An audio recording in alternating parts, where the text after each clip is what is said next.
നമസ്കാരം. ഒട്ടുമിക്ക സ്ത്രീകളും നന്നായിട്ട് ശരീരമൊക്കെ കൊണ്ട് നടക്കണം, അല്ലെങ്കിൽ ഒരു ആകാര വടിവ്, നമ്മൾ നന്നായിട്ടൊന്ന് സൗന്ദര്യത്തിൻ്റെ കാര്യത്തിൽ, അല്ലെങ്കിൽ മുഖത്തിനൊക്കെ മുന്നൊക്കെ നല്ല കളർ ഉണ്ടായിരുന്നു ഡോക്ടറെ, അപ്പോൾ ആ കളറൊക്കെ ഒന്ന് പോയി ഒക്കെ ഒന്ന് മങ്ങിയ രീതിയിലായി. അവിടെ ഇവിടെയൊക്കെ ശരീരത്തിൽ നന്നായിട്ട് കൊഴുപ്പ് കട്ടി കൂടിയ പോലെ വയറിൻ്റെ അവിടെയൊക്കെ ചാടി വരികയാണ്, അല്ലെങ്കിൽ അവിടെയൊക്കെ തടി കൂടി വരികയാണ്, മുന്നേ ഒന്നും ഇങ്ങനെയൊന്നും ഉണ്ടായിരുന്നില്ല എന്ന രീതിയിലൊക്കെ പരാതി പറയാറുണ്ട്. ഇങ്ങനെയുള്ള സ്ത്രീകളൊക്കെ നമ്മൾ ചിലപ്പോൾ ഒ പിയിൽ പേഷ്യൻസ് വരുന്ന സമയത്ത് അവരുടെ കുറച്ച് കാര്യങ്ങൾ കൂടി നോക്കുമ്പോൾ അവർ പീരിയഡ്സിലൊക്കെ ചിലപ്പോൾ തെറ്റുകളുണ്ടാവും, അല്ലെങ്കിൽ കറക്റ്റായിട്ട് വരുന്നില്ല, വരുമ്പോൾ സമയത്ത് തന്നെ ചിലപ്പോൾ ഒരു 5-6 മാസം വരുന്നില്ല, വന്നിട്ടത് ഒരു 10-20 ദിവസത്തേക്ക് ബ്ലീഡിങ് ആയിട്ട് നിൽക്കുക, ബ്ലീഡിങ് വന്നാൽ നിൽക്കാണ്ടിരിക്കുക, അല്ലെങ്കിൽ ഒരു 10 ദിവസമായിട്ട് ചെറുതായിട്ട് നല്ല രീതിയിൽ സ്കാൻഡി ബ്ലീഡിങ് ആയിട്ട് കുറച്ച് നല്ല രീതിയിൽ ഉറ്റി പോകുന്നുള്ള, അല്ലെങ്കിൽ ഒരു കളർ ചേഞ്ച് മാത്രമേ ഉള്ളൂ എന്നുള്ള രീതിയിലൊക്കെ പേഷ്യൻസ് പറയാറുണ്ട്. ഇങ്ങനെയുള്ള ആൾക്കാർ നമ്മളൊരു സ്കാനിങ് കൂടി എടുത്ത് നോക്കുന്ന സമയത്ത് അവർക്ക് PCOD, പോളിസിസ്റ്റിക് ഓവേറിയൻ ഡിസീസ് എന്നുള്ളത് കാണാറുണ്ട്. ഇന്ന് ഞാൻ ഇതിനെ പറ്റിയിട്ടാണ് സംസാരിക്കുന്നത്.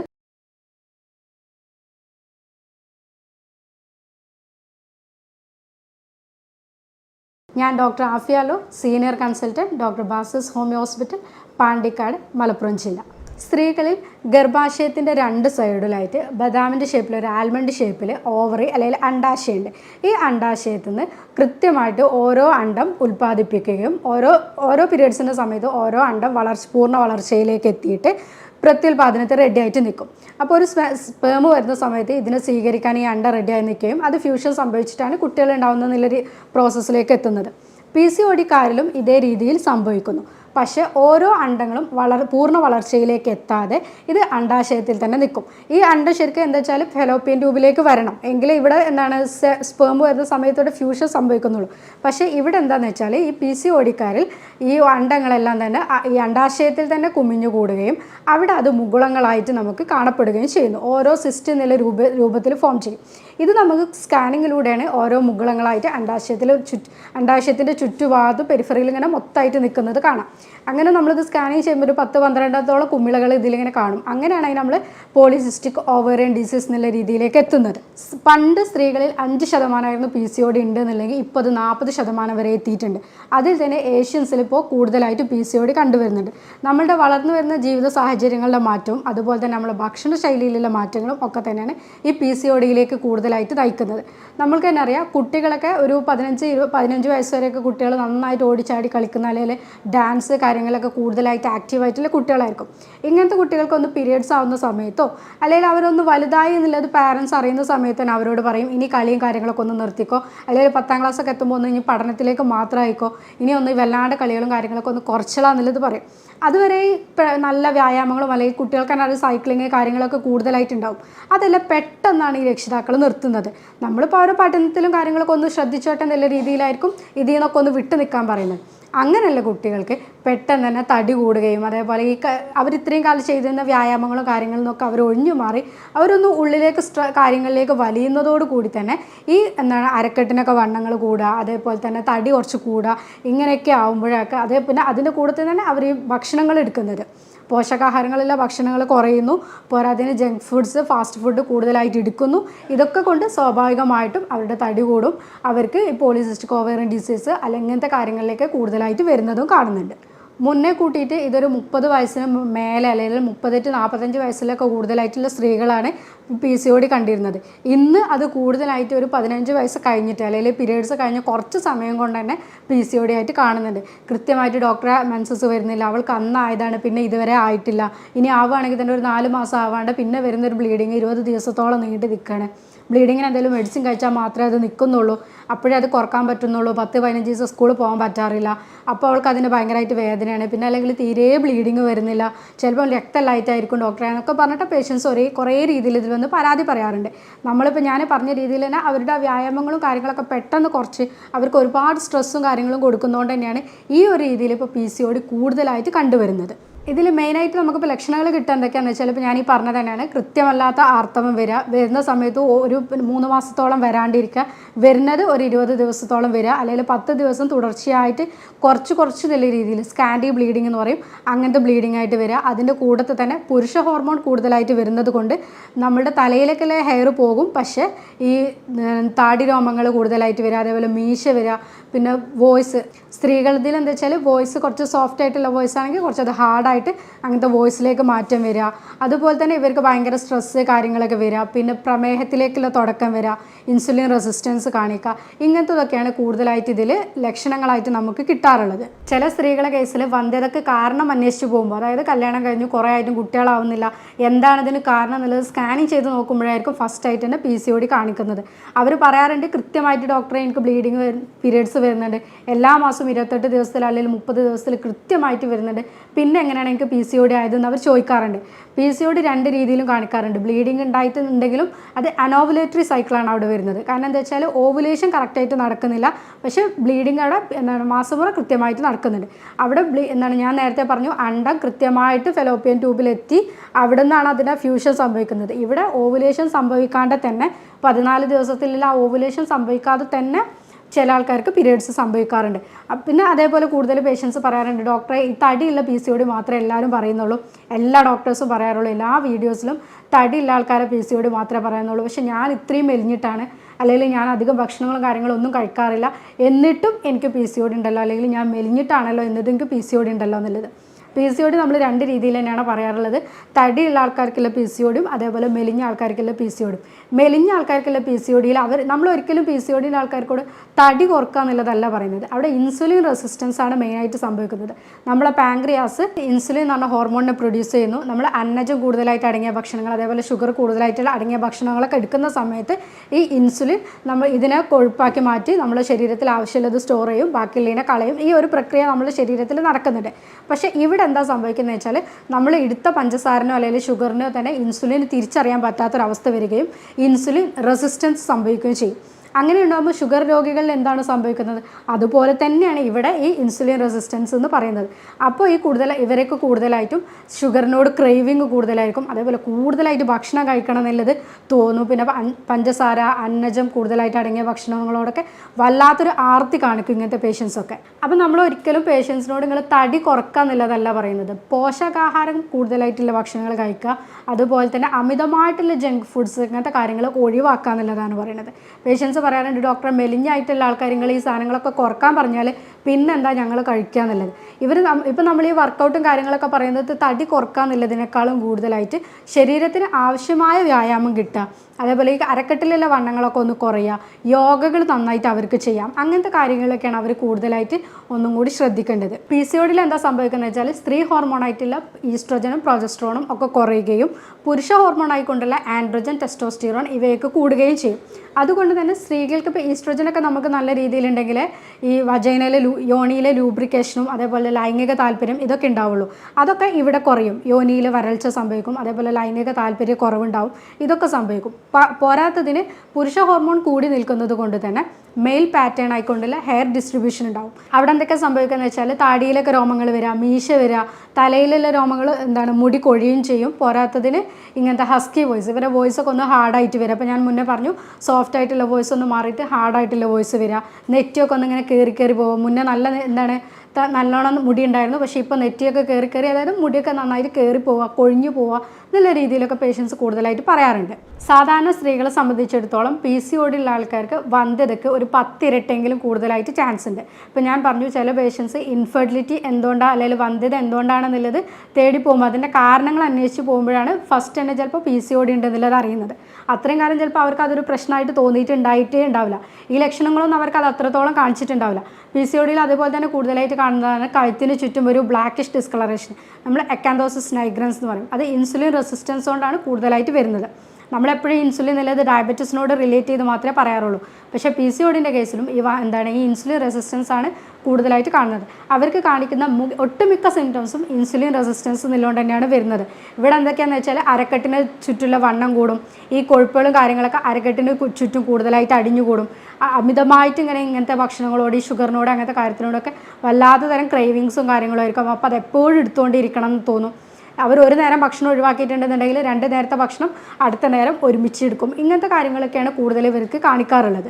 ഞാൻ മുന്നേ പറഞ്ഞു PCOD എന്ന് പറഞ്ഞാൽ എപ്പോഴും ജീവിതശൈലി രോഗത്തിൻ്റെ ഭാഗമായിട്ട് തന്നെയാണ് കൂടുതൽ വരുന്നത്. ഇപ്പോൾ നമ്മൾ ഡയബറ്റീസ്, പ്രഷർ, BP കൂടുക, കൊളസ്ട്രോള്, ഫാറ്റി ലിവർ, തൈറോയിഡിൻ്റെ പ്രശ്നങ്ങൾ, ഇതൊക്കെ നമ്മളിപ്പോൾ ഒരു ജീവിതശൈലി രോഗത്തിൻ്റെ ഭാഗമായിട്ടാണ് എടുത്തത്.